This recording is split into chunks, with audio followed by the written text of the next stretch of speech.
اعوذ باللہ من الشیطان الرجیم، بسم اللہ الرحمن الرحیم۔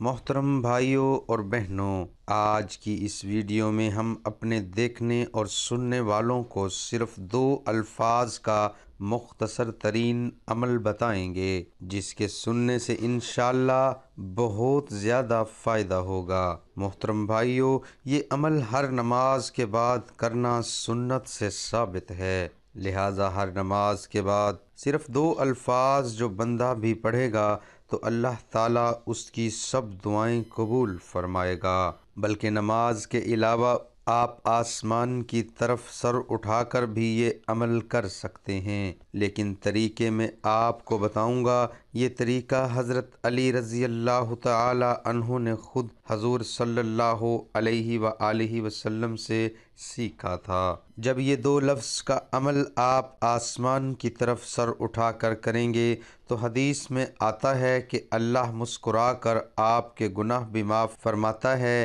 حدیث میں آتا ہے کہ رسول اللہ صلی اللہ علیہ وآلہ وسلم کی سنت تھی کہ جب آپ صلی اللہ علیہ وآلہ وسلم نماز کا سلام پھیرتے تو نماز کا سلام پھیرنے کے بعد 3 مرتبہ یہ 2 الفاظ کا عمل دہرایا کرتے تھے۔ بلکہ حضرت ابو بکر رضی اللہ تعالی عنہ کا فرمان ہے کہ یہ 2 الفاظ ایسے ہیں کہ ان سے شیطان کی کمر ٹوٹ جاتی ہے۔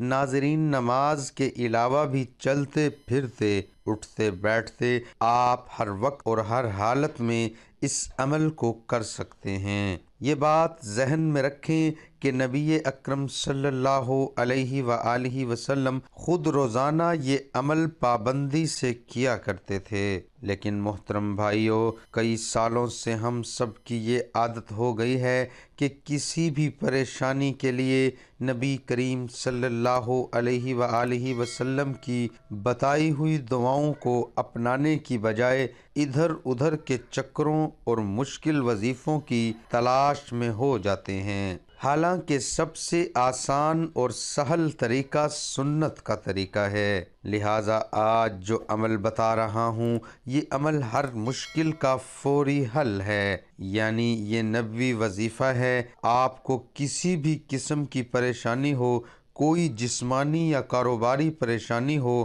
آپ کی اولاد کے رشتے نہ ہونے کی پریشانی ہو، ملازمت یا کاروبار میں آپ کو نقصان ہو رہا ہو، ملازمت آپ کو نہ مل رہی ہو، امتحانات میں آپ کو کسی مشکل کا سامنا ہو، کسی بھی قسم کی پریشانی جس میں آپ مبتلا ہوں، جس کی وجہ سے آپ پریشان ہوں، تو آپ اس مختصر سی ویڈیو کو دیکھ کر اس آسان سے عمل کو اپنی زندگی کا معمول بنا لیں۔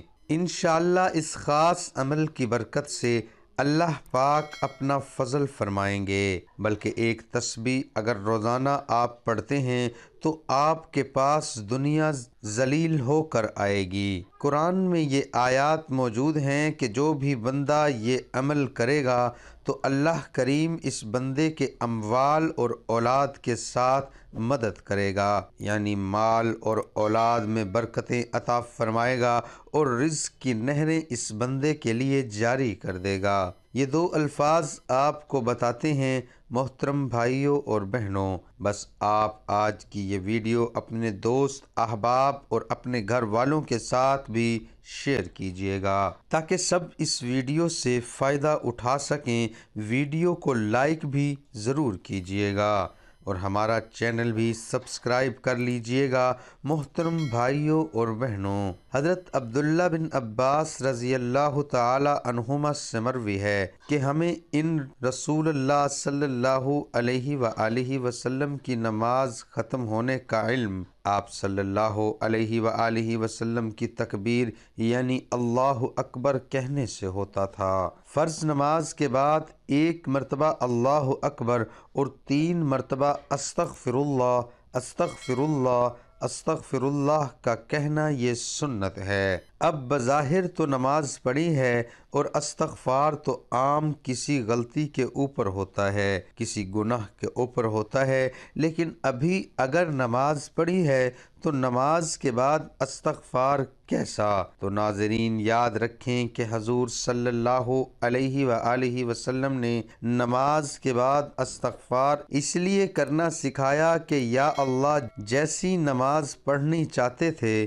ویسی تو میں پڑھ نہیں سکا، جو آپ کی عبادت کا حق تھا اور وہ ادا نہیں کر سکا، لہٰذا میں استغفار کرتا ہوں، استغفار کرتا ہوں، استغفار کرتا ہوں۔ آپ صلی اللہ علیہ وآلہ وسلم 3 مرتبہ استغفر اللہ فرماتے تھے، اس لیے کہ جو کوتاہیاں ہوئیں ان پر استغفار اور توفیق مانگنے اور اللہ تعالیٰ کا شکر ادا کریں۔ حضرت صدیق اکبر رضی اللہ تعالی عنہ کا فرمان ہے کہ جو شخص کسی بھی عبادت کے انجام دہی کے بعد یہ 2 کلام کر لے کہ ایک الحمدللہ کہے اور ایک استغفر اللہ کہے، یعنی الحمدللہ استغفر اللہ تو شیطان کہتا ہے کہ اس نے میری کمر توڑ دی، یعنی آپ الحمدللہ کہیں اللہ تعالیٰ کی دی ہوئی توفیق پر، اور استغفر اللہ کہیں اپنی کوتاہی پر کہ جو حق تھا میں وہ ادا نہیں کر سکا۔ محترم بھائیو، شیطان 2 طریقے سے انسان کو بہکاتا ہے۔ ایک اس طرح بہکاتا ہے کہ اس کے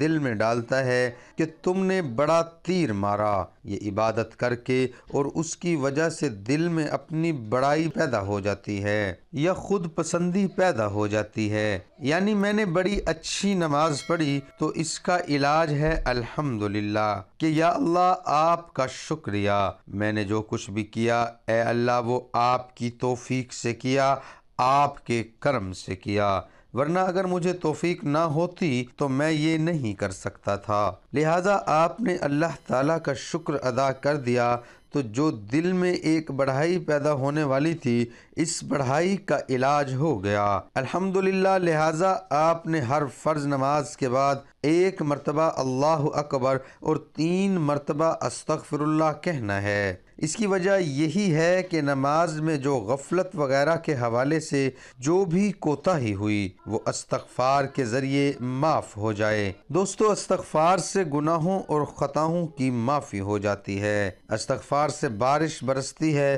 استغفار سے اولاد اور مال عطا ہوتا ہے، استغفار سے بلاؤں اور مصیبتوں سے نجات ملتی ہے۔ ایک اور حدیث کا مفہوم کہ مرنے والے کے لیے سب سے بہترین تحفہ استغفار ہے۔ استغفار سے انسان کو طاقت اور توانائی عطا ہوتی ہے۔ ایک حدیث کا مفہوم ہے کہ ہر تنگی سے نجات کا راستہ استغفار ہے۔ بلکہ ناظرین، دوران سفر ایک مرتبہ احمد بن حنبل رحمۃ اللہ علیہ کو کسی گاؤں میں رات ہو گئی۔ وہ ایک مسجد میں رات گزارنے کے لیے گئے تو چوکیدار نے نکال دیا۔ آپ مسجد کے باہر فرش پر سو گئے۔ چوکیدار نے پاؤں سے پکڑ کر گھسیٹ کر مسجد سے دور کر دیا۔ اس دوران ایک آدمی آیا اور انہیں اپنے گھر لے گیا۔ وہ شخص چلتے پھرتے ہر کام کے دوران استغفار پڑھتا تھا۔ صبح امام احمد بن حنبل نے اس سے پوچھا، آپ کو استغفار پڑھنے کا کوئی فائدہ بھی ہوا؟ تو اس شخص نے کہا، میری ہر دعا قبول ہوئی سوائے اس کے کہ میری ملاقات امام احمد بن حنبل سے ہو جاتی۔ تو امام احمد بن حنبل نے اس کو بتایا کہ میں ہی احمد بن حنبل ہوں، اور دیکھو تمہاری استغفار پڑھنے کی برکت سے مجھے کیسے گھسیٹ کر تمہارے پاس پہنچایا گیا۔ بلکہ ناظرین، آپ آسمان کی طرف سر اٹھا کر استغفار کیجئے تو اللہ مسکرا کر معاف کر دیں گے۔ حضرت علی بن ربیع رحمۃ اللہ علیہ فرماتے ہیں کہ مجھے حضرت علی نے اپنے پیچھے بٹھایا اور حرا کی طرف لے گئے، پھر آسمان کی طرف سر اٹھا کر فرمایا، اے اللہ میرے گناہوں کو معاف فرما۔ کیونکہ تیرے علاوہ اور کوئی گناہوں کو معاف نہیں کرتا۔ پھر میری طرف متوجہ ہو کر مسکرانے لگے۔ میں نے کہا اے امیر المؤمنین، پہلے آپ نے اپنے رب سے استغفار کیا، پھر میری طرف متوجہ ہو کر مسکرانے لگے، یہ کیا بات ہے؟ انہوں نے فرمایا حضور نبی اکرم صلی اللہ علیہ وآلہ وسلم نے ایک دن مجھے اپنے پیچھے بٹھایا تھا، پھر مجھے حرا کی طرف لے گئے تھے، پھر آسمان کی طرف سر اٹھا کر فرمایا اے اللہ میرے گناہوں کو معاف فرما، کیونکہ تیرے علاوہ کوئی گناہوں کو معاف نہیں کرتا۔ پھر میری طرف متوجہ ہو کر مسکرانے لگے تھے۔ میں نے کہا یا رسول اللہ صلی اللہ علیہ وآلہ وسلم، پہلے آپ صلی اللہ علیہ وآلہ وسلم نے اپنے رب سے استغفار کیا، پھر میری طرف متوجہ ہو کر مسکرانے لگے، اس کی کیا وجہ ہے؟ آپ صلی اللہ علیہ وآلہ وسلم نے فرمایا اس وجہ سے مسکرا رہا ہوں کہ میرا رب اپنے بندے پر تعجب کر کے مسکراتا ہے اور کہتا ہے اس بندے کو معلوم ہے کہ میرے علاوہ اور کوئی گناہوں کو معاف نہیں کرتا۔ خواتین و حضرات، استغفار کا ایک اہم ترین فائدہ یہ بھی ہے کہ اس کی وجہ سے بندوں پر اللہ کا عام عذاب نہیں آتا، لہذا ہماری دعا ہے کہ اللہ پاک ہمیں زیادہ سے زیادہ استغفار کرنے کی توفیق عطا فرمائے۔ اللہ تعالی ہم سب کی جائز تمنائیں پوری فرمائے۔ یا اللہ ہم سب کے کبیرہ صغیرہ گناہ معاف فرما۔ یا رب العالمین، جو لوگ پریشان ہیں ان کی پریشانیاں دور فرما، جو تنگ دست ہیں ان کی تنگی دور فرما۔ یا رب العالمین، جو مقروض ہیں ان کے قرضے ادا کرنے کی صورت پیدا فرما، حلال رزق وافر مقدار میں عطا فرما۔ یا رب العالمین، آنے والی ہر بلاؤں سے ہماری حفاظت فرما، کمی پیشی معاف فرما، ہمارا خاتمہ ایمان پر فرما، میرا سنانا قبول اور منظور فرما، آمین ثم آمین۔